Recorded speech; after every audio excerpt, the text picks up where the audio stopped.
ګرانو دوستانو راځئ په یوې مسرې فکر وکړو که د نړۍ ټول جراثیمونه ناڅاپه له منځه ولاړ شي نو څه به وشي؟ تاسو هی ووایئ چې ډېر ښه به وشي ځکه له ناروغیو به خلاص شو. نه داسې نه ده. که جراثیمونه نه وي نو د ځمکې کوره به د ککړتیاو او کثافاتو لوی میدان وګرځي.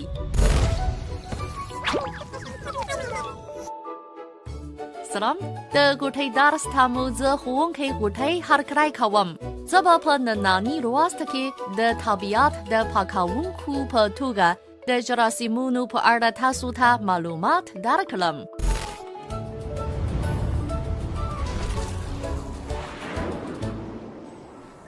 آیا کله مو په دې اړه فکر کړی چې هر کال په ځنګلونو کې له ونو څخه ډېرې زیاتې پاڼې لوېږي او هم دلته ډېرې خزنده او حیوانات مړه کېږي، نو ولې ځنګلونه ترې نه ډکېږي؟ همدا د جراثیمونو د هڅو پایله ده. په خاورو کې د میکروبونو او فنجیو په شمول بې شمېره جراثیمونه ژوند کوي او په ایکولوژیک سیستم کې د تجزیې او پاشلو رول لوبوي. دوی د زحمتکښو کارګرو په شان کار کوي او لوېدلې پاڼې، وچ ښاخونه او د حیواناتو جستونه ټوټه ټوټه کوي او بیا یې خوري یا تجزیه کوي.